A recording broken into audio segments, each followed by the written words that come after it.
আসসালামু আলাইকুম, hello everyone. সবার জন্য নতুন ব্লগ নিয়ে আমি আবার হাজির হয়ে গেলাম।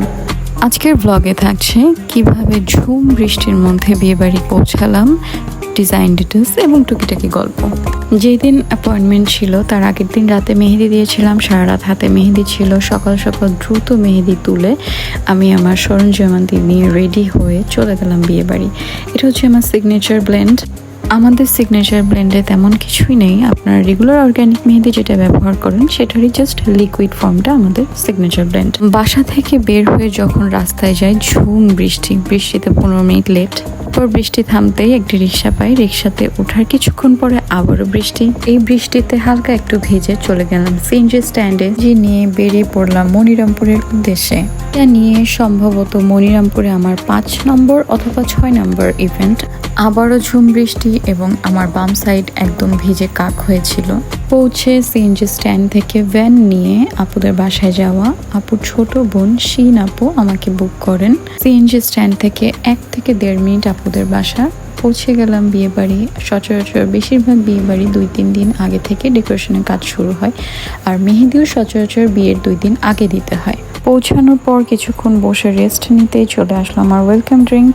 ইটস লেমনেড, আমার ফেভারিট।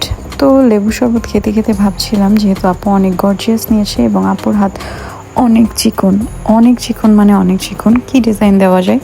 তো চিন্তা করতে করতে আপু আসলো, বললাম কোনো পছন্দ আছে কি না। আপু বললো না, একদমই আপনার মনের মতো দেন, আই ট্রাস্ট ইউ। এখন বলি ডিজাইন নিয়ে একটু ডিটেলস।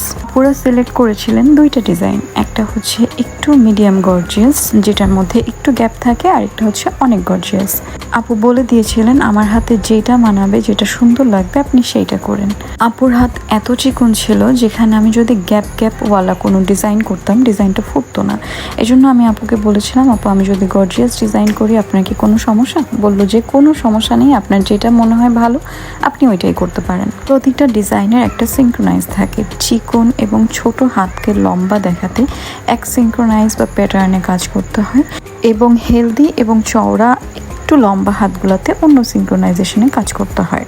প্রথম পার্ট করতে আমার অনেক সময় লেগে যায়, একদম 2.5 ঘন্টা মতন।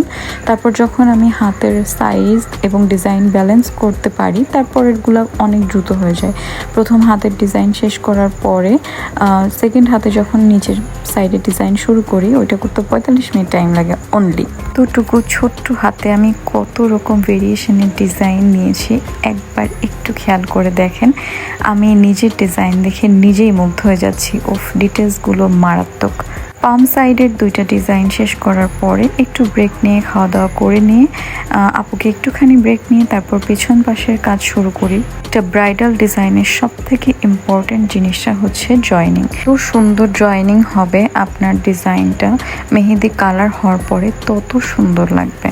মেহেদি আর্টিস্টদের মানুষ এই জন্যই বুক করে যেন আপনার হাতের চারি সাইডের জয়েনিং এবং ডিজাইনটা যত প্রমিনেন্ট দেখা যায়। সিগনেচার ব্লেন্ড দিয়ে কাজ করার সময় মেহেদিটা মনে হয় কি একদম লেফটে ঘেটে গিয়েছে, বাট কিছুটা শুকানোর পর যখন মেহেদিটা সেট হয় তখন দেখে অ্যাকচুয়াল ডিজাইনটা বোঝা যায়। অনেকে জানতে চেয়েছে ডিজাইনটা করতে আমার কত সময় লেগেছে। এটা করতে আমার ইন টোটাল 6 ঘন্টা মতো সময় লেগেছে, ব্রেক সহ আমাদের 6.5 ঘন্টা থেকে একটু সময় লেগেছে। আপুর ধৈর্য একদমই কম ছিল। আপুর ছোট বোন শিন আপুর রিকোয়েস্টে আপু এত গর্জিয়াস ডিজাইনটা দেয়, এবং আমি আপুকে বললাম যে আপু লাস্ট পর্যন্ত একটু ওয়েট করেন, আপনার এই বসে থাকা একদমই মূল্যহীন হবে না, খুবই সুন্দর হবে, একটু ওয়েট করেন। আর শেষ করতে করতে মাগরিবের আজান পড়ে যায়। তারপর দ্রুত আমি বের হয়ে যাই। শিন আপু আর শিন আপুর ফ্যামিলি এত আন্তরিক ছিল, আমি কখনোই ভুলবো না। বিয়েবাড়ির সব থেকে মজার ব্যাপার হচ্ছে লাইটিং দেখে বাসায় না আসলে আমার একদমই ভালো লাগে না। এই সুযোগে লাইটিংও দেখা হয়ে গেল। আপুর আমাকে সিএনজি স্ট্যান্ড পর্যন্ত এগিয়ে দিয়ে এসেছিল। সকালবেলা মেহেদি ঝরিয়ে গিয়েছিলাম, আস্তে আস্তে মেহেদির কালারটাও অনেক ডার্ক হয়ে গিয়েছিল। এটার আমি কালার পরে পোস্ট করে দিব। এই ছিল আমার আজকের ব্লগ। একটু বড় হয়ে গেল যেহেতু ডিজাইন ডিটেলস নিয়ে অনেক কিছু বললাম। আবারও হাজির হয়ে যাব নতুন আরেকটি ব্লগ নিয়ে। আপাতত এই পর্যন্তই। আল্লাহ হাফিজ।